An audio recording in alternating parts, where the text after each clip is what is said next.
the girl no one saw.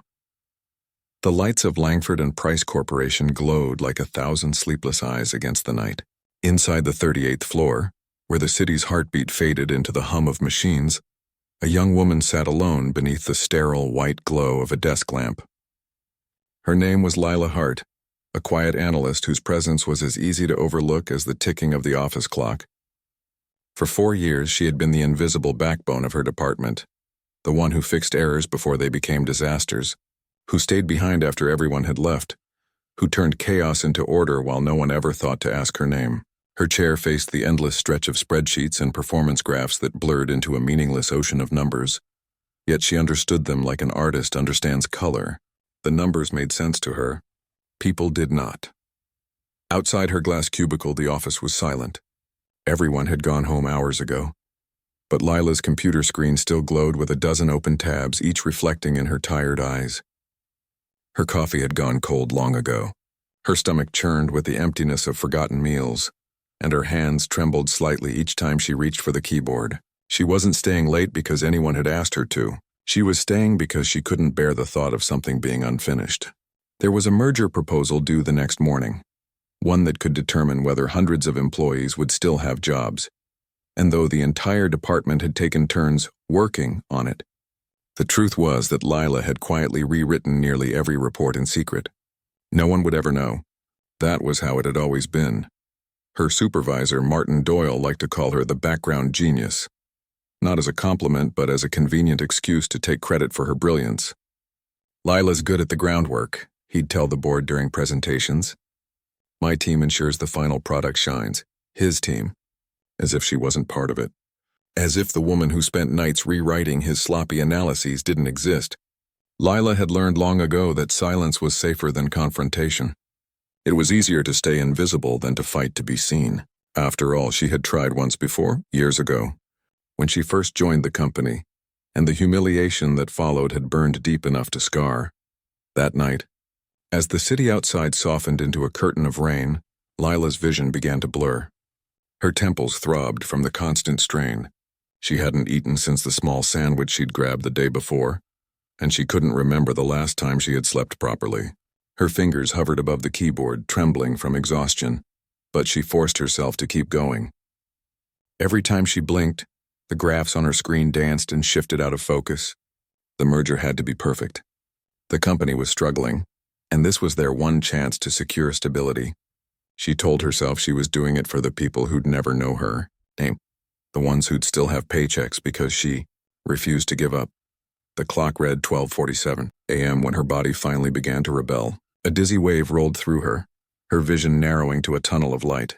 She tried to stand, reaching for the desk to steady herself, but her fingers caught only air. The room spun violently, her knees buckled, and in the instant before everything went black, she thought she heard footsteps, fast, urgent, and a voice, low and raw, whispering her name. Then came the darkness. The next thing she knew, the world returned in fragments. The smell of leather, the sound of rain against glass, the dull throb in her temples. She wasn't in her cubicle anymore. She was lying on a dark gray couch covered by a navy suit jacket that wasn't hers. The faint scent of sandalwood and something expensive clung to the fabric. Lila blinked slowly, confusion fogging her thoughts. She tried to sit up, and a firm hand pressed gently against her shoulder. "Easy," came a deep voice, calm, commanding, but softened by something unfamiliar. She turned her head and froze. Ethan Langford, CEO of Langford and Price, was kneeling beside her. The Ethan Langford, the visionary, the ruthless negotiator, the man who had built a corporate empire from ashes. He was known throughout the industry for his precision, his discipline, his ability to dismantle problems before others even saw them coming. But in this moment, his expression was nothing like the cold figure from the business magazines. His eyes, sharp gray under the dim light, were filled with concern. "You fainted," he said quietly. "You've been unconscious for about 15 minutes. I called the in-house doctor, but she hasn't arrived yet." Lila's breath caught in her throat. Her mind struggled to form words. I'm fine," she managed weakly, though her pulse told another story. I must have stood up too fast." Ethan shook his head, his jaw tightening. "You haven't eaten in over a day," he said. nodding toward the untouched granola bar and the half-empty bottle of water on the table. Security logs show you've been here every night this week. Every night. His voice was quiet, but each word landed with precise authority. Lila's cheeks flushed with embarrassment. The merger report can wait, he interrupted. You can't. She looked away, her throat tightening with frustration. Someone has to make sure it's right. People's jobs depend on it. And you decided to carry that weight alone? There was something dangerous in his tone now. Not anger at her, but at what had been allowed to happen. Where was your supervisor? Lila hesitated, unsure how to answer. Trust me to handle details. Details? Ethan's voice hardened. The so-called details that keep this company alive. He stood abruptly, pacing toward the window where rain streaked down the glass. Do you know how many times I've heard your name mentioned in meetings? Not once. Yet I've seen your work in every major project for the past year. She frowned, genuinely shocked. You? Noticed my work? I noticed the precision, he said without turning around. I noticed when projections that should have failed somehow succeeded. I noticed when sloppy numbers from other departments magically aligned just before a presentation. You think I don't see? He turned then, his expression unreadable. You've been hiding in plain sight, Miss Hart. Why? Her breath caught. She wanted to say it wasn't hiding, that it was surviving. That invisibility was easier than disappointment. But the words tangled in her throat. Ethan's gaze softened slightly as if he'd already read the truth in her silence. You think being unseen protects you, he said quietly, but it only convinces others you don't exist. Something in his tone, not pity but understanding, cracked the wall she had spent years building. It's not about being seen, she whispered finally. It's about not being forgotten. The room fell silent except for the rain. Ethan studied her, his eyes tracing the exhaustion etched into her face. Then, almost to himself, he murmured, I need people like you. The words echoed in her mind and soft but powerful. I need you. For a moment, she wondered if she had imagined it. No one had ever said those words to her with such sincerity. Not her father, who had left when she was 16. Not her colleagues, who treated her like a shadow. Not even her friends, who had long since stopped calling. But Ethan meant it. She saw it in the way he looked at her, not as an employee, not as a name on a report, but as someone real. Someone who mattered. The company doctor arrived then, brisk and professional, checking Lila's pulse and blood pressure. Ethan stepped back but stayed near, his arms folded, his attention unwavering. When the doctor finally declared her stable, just exhaustion and dehydration, she said. Ethan nodded curtly and dismissed her. You're taking tomorrow off, he said. Turning back to Lila, she opened her mouth to protest, but he raised a hand, cutting her off. No discussion. You'll rest, eat properly, and return when you're ready. Not before. But, Miss Hart, he said firmly, his tone gentler now, you've carried this company on your shoulders longer than anyone knows. You've earned the right to stop pretending you don't matter. The air between them shifted then, something unspoken sparking like static. Lila lowered her eyes, unsure what to say. No one had ever spoken to her like that. No one had ever noticed the invisible girl behind the spreadsheets in silence. Ethan handed her a small umbrella from the corner stand. It's raining, he said quietly. I'll walk you down. She wanted to refuse, to insist she could manage on her own, but something about the quiet authority in his tone made her simply nod. As they stepped into the elevator, Lila caught their reflection in the mirrored wall. Him tall and composed in his tailored suit, her small and fragile beside him, clutching his umbrella like it was a lifeline. They looked like two people from different worlds, and yet for the first time, she didn't feel small.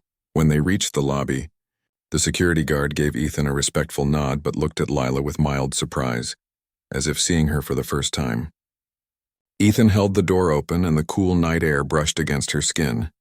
The rain had softened into a mist that glittered under the streetlights. At the edge of the curb, Lila turned to thank him, but he spoke first. You should know, he said softly, that I meant what I said upstairs. She blinked. What you said? His gaze held hers, steady and quiet. I need you, Lila. This company needs you. Don't ever think you're invisible again. For a heartbeat, she couldn't breathe. Her world, small, gray, predictable, seemed to tilt, revealing a horizon she had never dared to imagine. As she stepped into the night, her reflection shimmered in the glass doors, And for the first time in years, she saw herself clearly. Not the invisible girl in the corner cubicle. Not the forgotten worker, but a woman who had finally been seen. And though she didn't know it yet, that single night, the night she fainted in the quiet heart of a corporate tower, would change everything. The day the glass turned into a mirror. Monday arrived on a breath of clear winter air, the kind that makes the city skyline look sharpened and new. And when Lila stepped out of the subway and crossed the plaza toward the revolving doors of Langford and Price, she noticed details she had never granted herself permission to see before.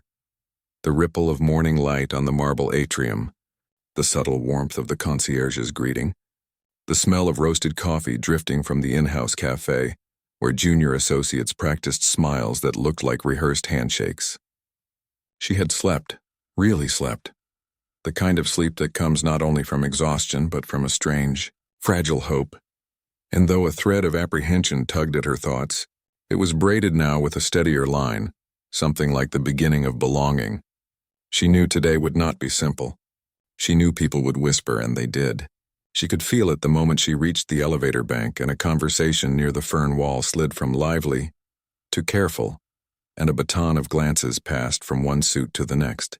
Yet where that attention once scraped her nerves raw, it now met a different surface, as if the glass she stood behind had turned into a mirror, and she could finally see herself reflected back with a shape and name that mattered.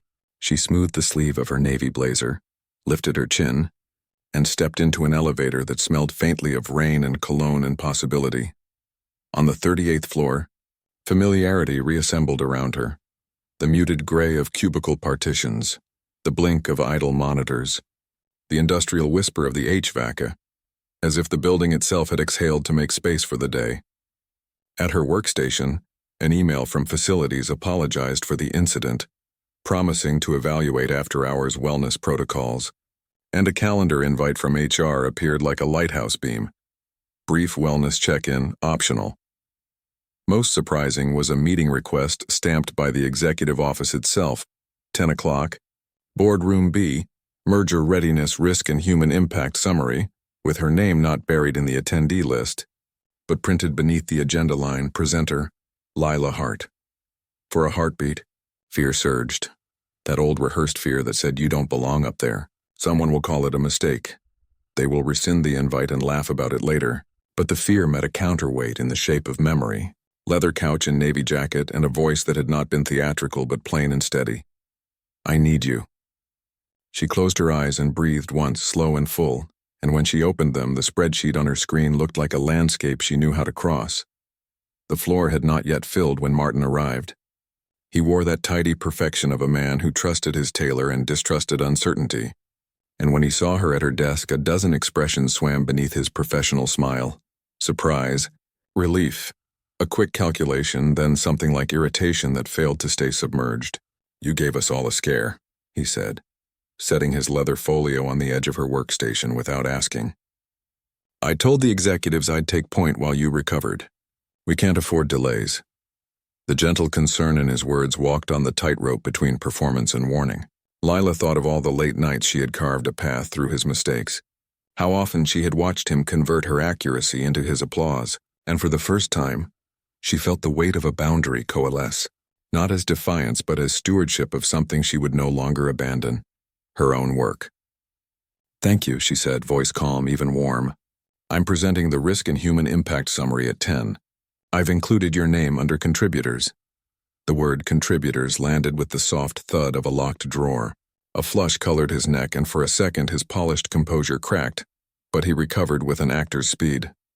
Executive offices must have looped you in for optics, he replied lightly, although his eyes had narrowed by a millimeter. We'll align before the meeting. Send me your deck and I'll do a quick polish. She looked at him, truly looked, and saw not a villain but a man protecting a tower he had built on the labor of ghosts. The deck is final, she said, but I'd appreciate feedback after. She watched the words reach him, polite, immovable, and watched him choose to smile as if he had been the one to set the terms.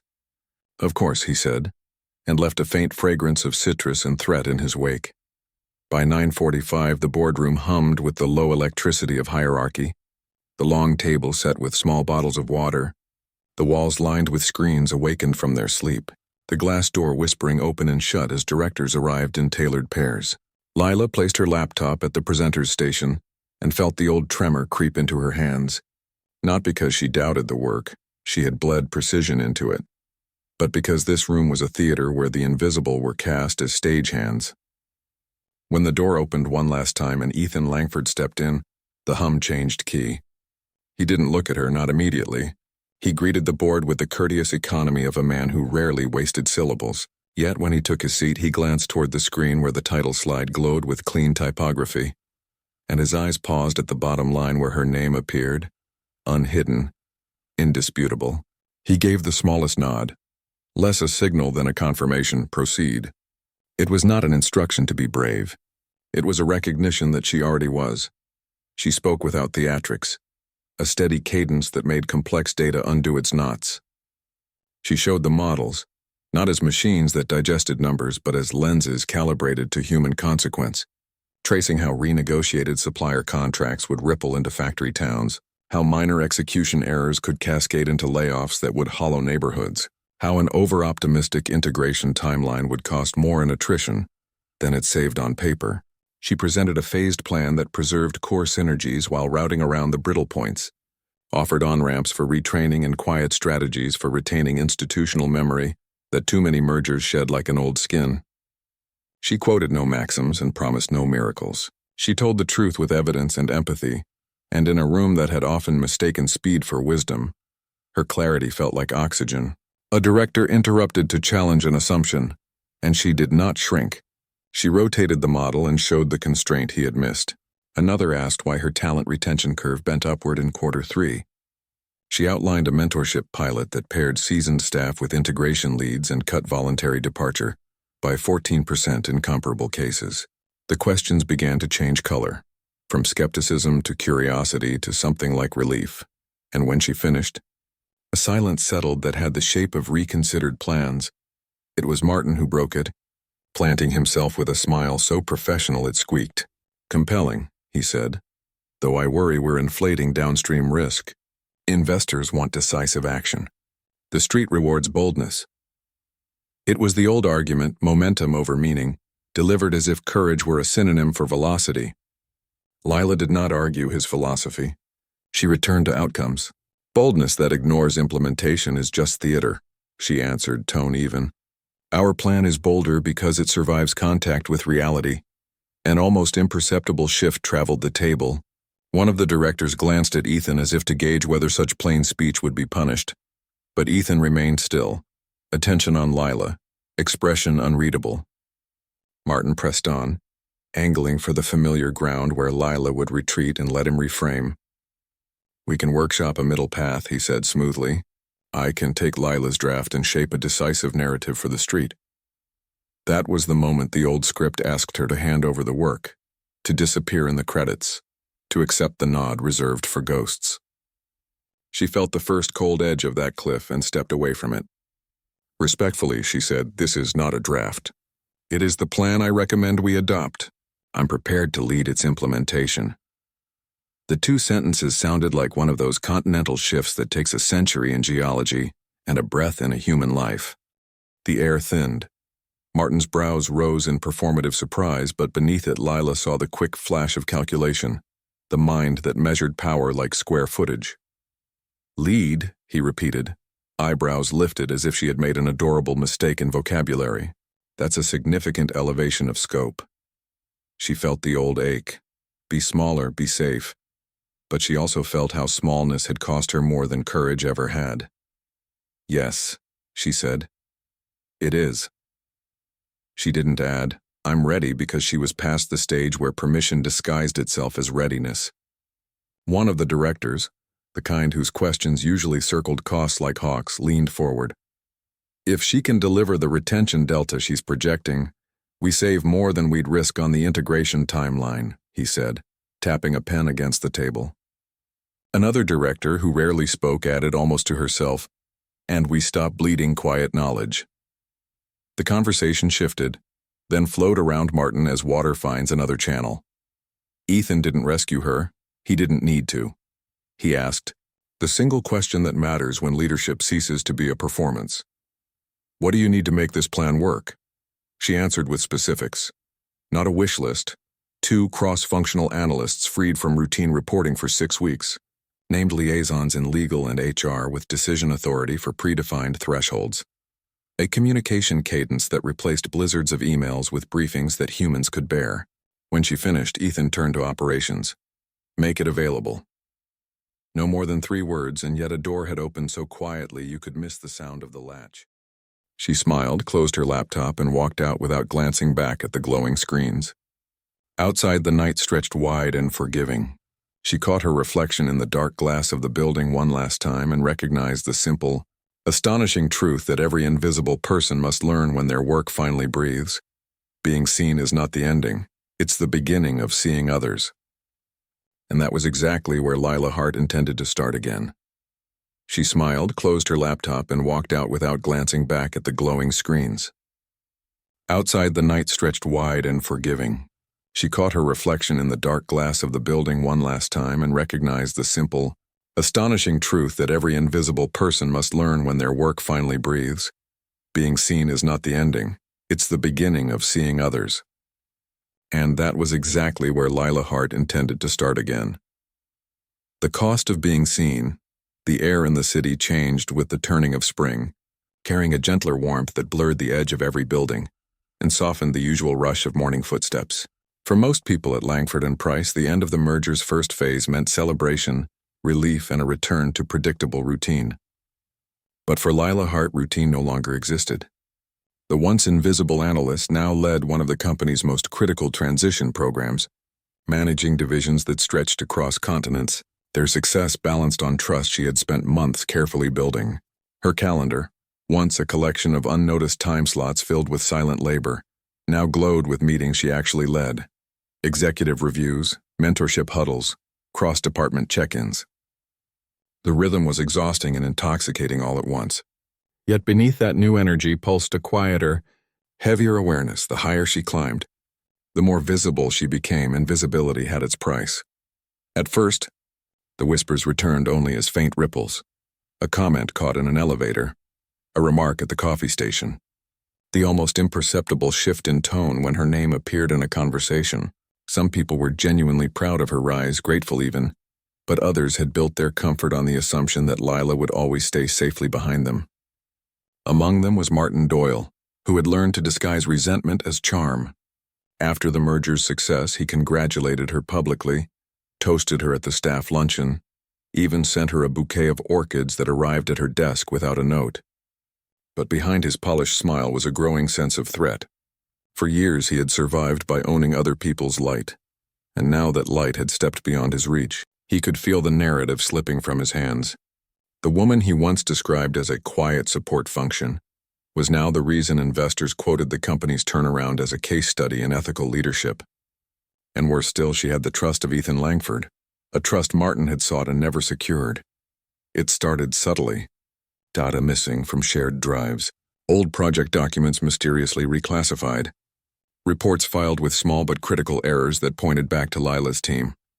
When she confronted the discrepancies, she did so without accusation, her tone calm and professional. But Martin's answers were always too smooth, his apologies too convenient. Must be the new integration protocol, he'd say with a thin smile. You know how systems act up after big transitions.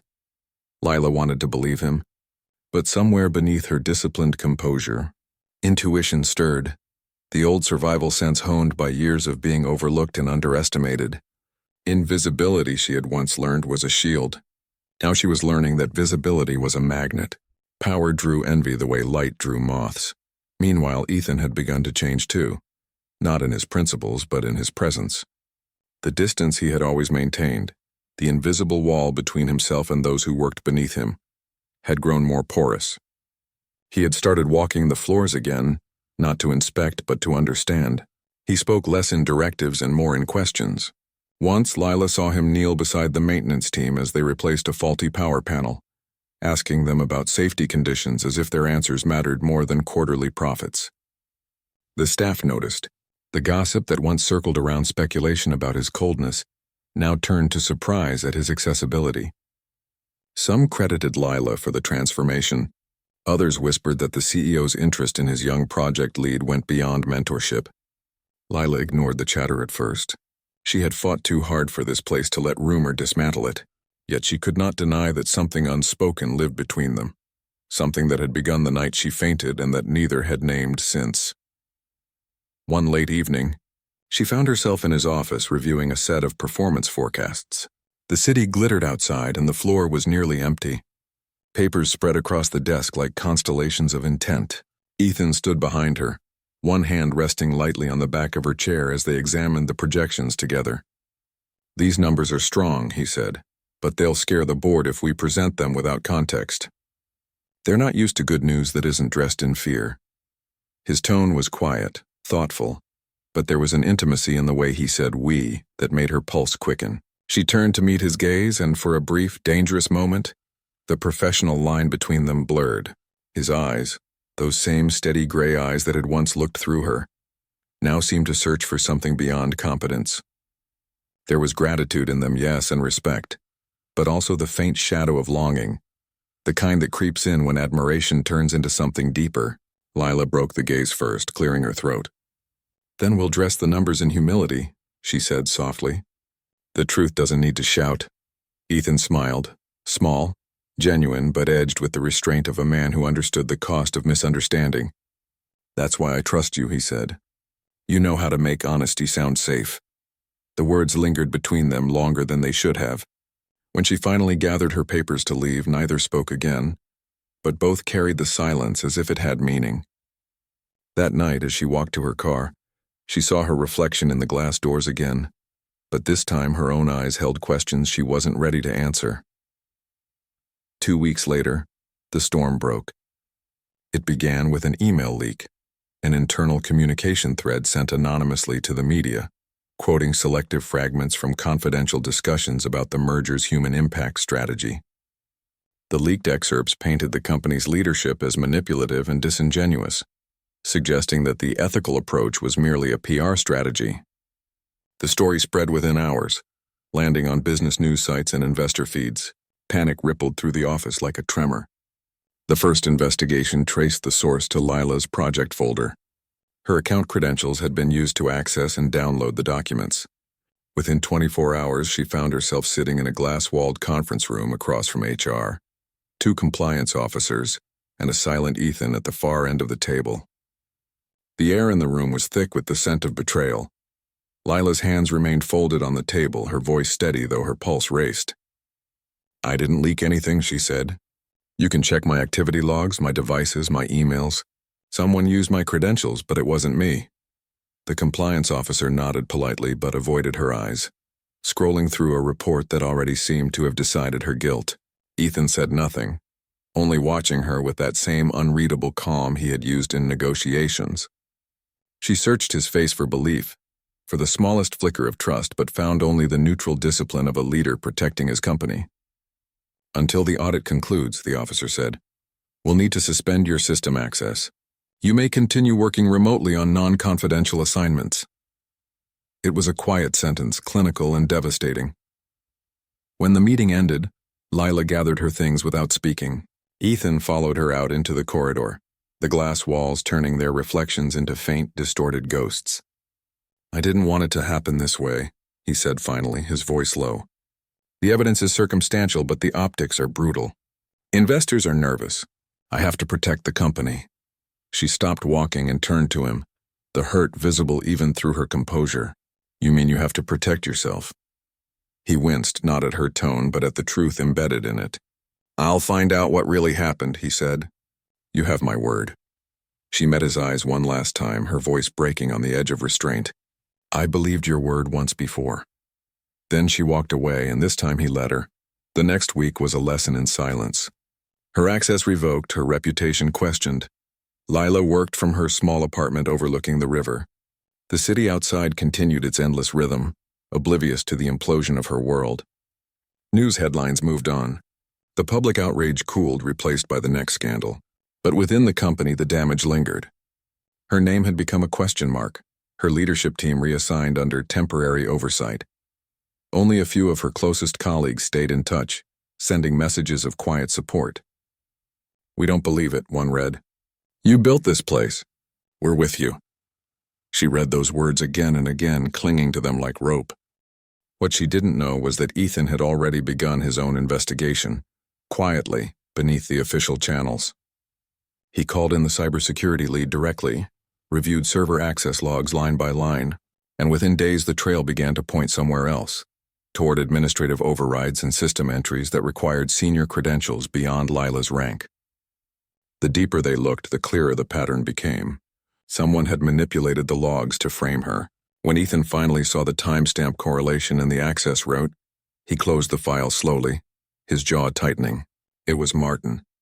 The betrayal was so precise it could only have been designed by someone who understood not just the systems, but the psychology of power, someone who knew that in any corporate storm, the narrative always blamed the one who rose too quickly. Ethan confronted Martin privately. The conversation behind the closed door was short, quiet, lethal. Martin denied nothing. He called it self-preservation, argued that Lila had become a distraction, a risk to the company's hierarchy, that her presence blurred professional boundaries. "You changed the rules when you made her visible," he said bitterly. "I just reminded everyone how fragile visibility can be." When Ethan fired him on the spot, Martin didn't protest. He only smiled thinly and said, "Be careful, Ethan. The more you see her, the less they'll see you." It took another week before the official retraction came. HR released a statement clearing Lila of all wrongdoing, calling the leak a sophisticated internal breach. Her access was restored, her title reinstated. Her reputation, however, felt heavier than before, like something that had been shattered and glued back together. When she returned to the office, the same people who had once whispered behind her back now smiled too eagerly, their praise laced with guilt.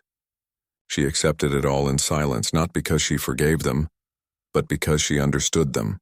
People feared what they did not understand, and they distrusted what reminded them of their own fragility. That afternoon, Ethan called her to the roof garden. The city stretched golden in the late light, the horizon soft and endless.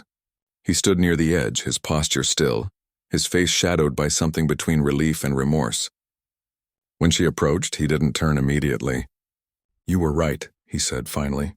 "It was Martin. I should have believed you from the beginning." She said nothing, only folded her arms against the wind. After a long pause, he continued, "I thought protecting the company meant protecting its image, but I forgot that people like you are the company's image." He turned then, eyes searching hers. "I'm sorry." The apology was quiet but real, and it did something she hadn't expected. It broke something loose inside her, not anger, but the last residue of invisibility. "I don't want your apology," she said softly. "I want your change." He nodded as if she had spoken the exact words he needed to hear. "Then you'll have it." The silence that followed was not uncomfortable. It was the silence of two people standing at the edge of a new truth. They stayed on the roof until the sun dipped below the skyline, painting the sky in hues of bronze and fire. When Lila finally spoke, her voice carried a kind of calm that could only come from surviving what was meant to destroy her. "You once told me that glass is for seeing through," she said. "But maybe it's also for seeing what we've become." Ethan smiled faintly, understanding. "Then let's keep it clean." As the first stars began to appear, Lila realized something profound. That visibility wasn't the end of her journey. It was only the test of how much truth she could hold without letting it blind her. She had been invisible, then seen, then doubted, and now believed again, but through it all, she had never stopped working, never stopped caring, never stopped being the quiet pulse that kept the company alive. And in that realization lay the beginning of something larger than redemption, purpose. When she left the rooftop that night, she didn't feel like the same woman who had once collapsed under fluorescent lights.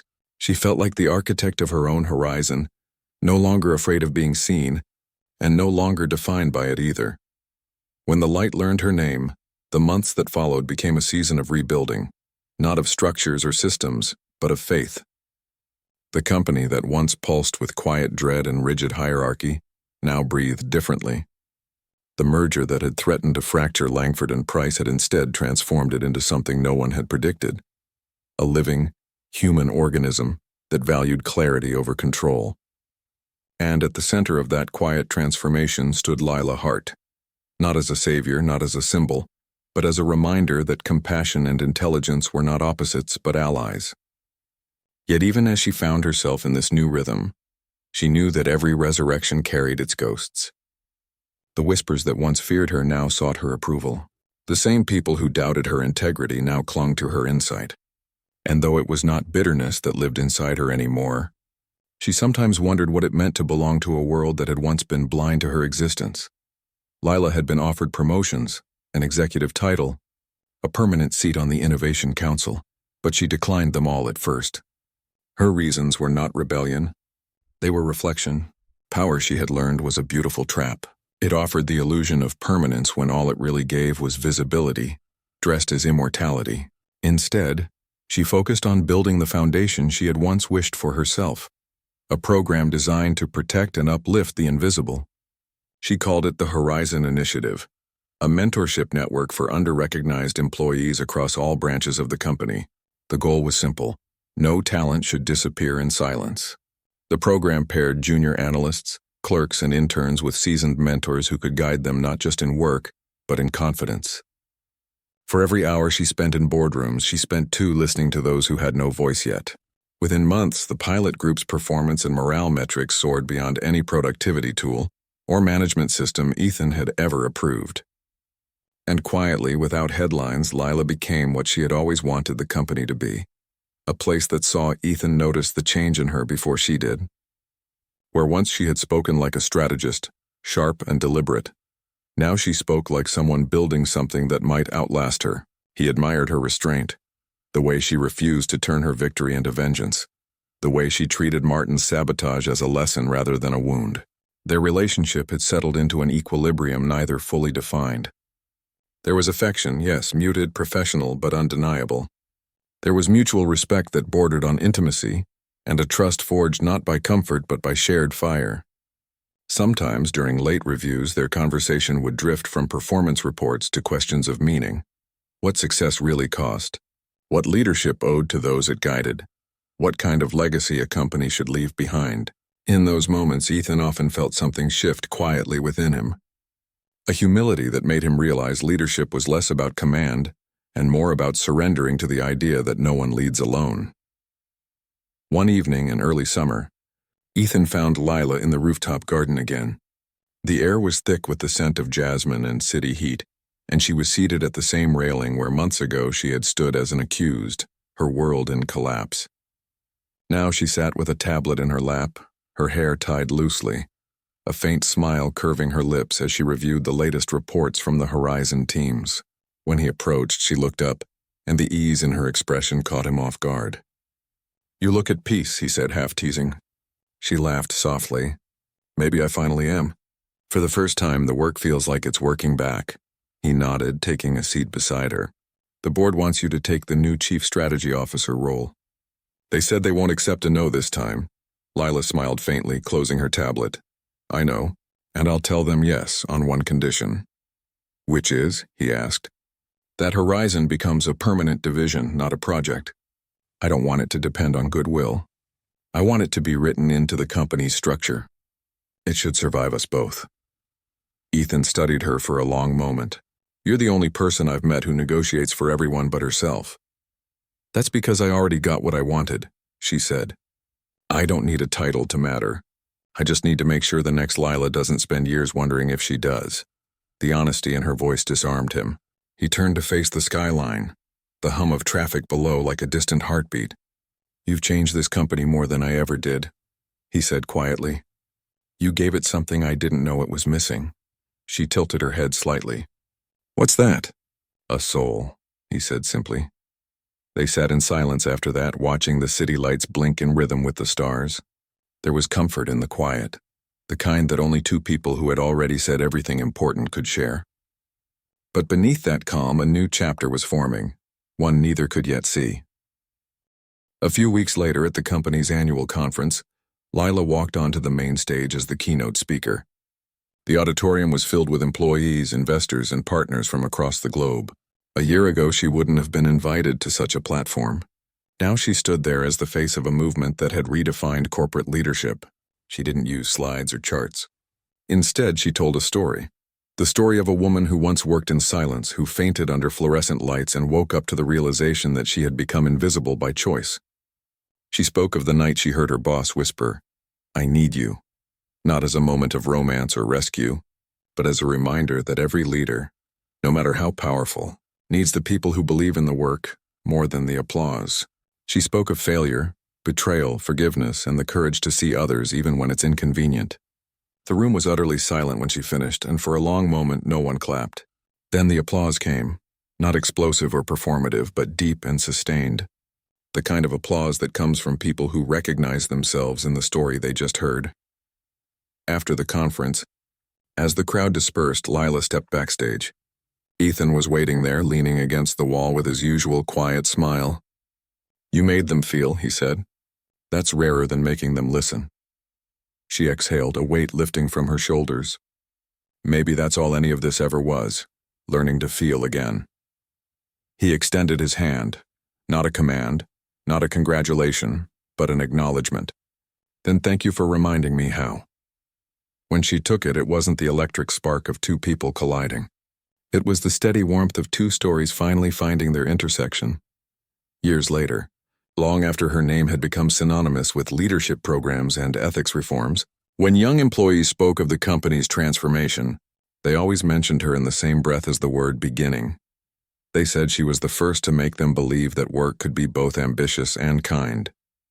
They said she changed the way people spoke in meetings, the way managers listened, the way the quiet ones dared to stand up.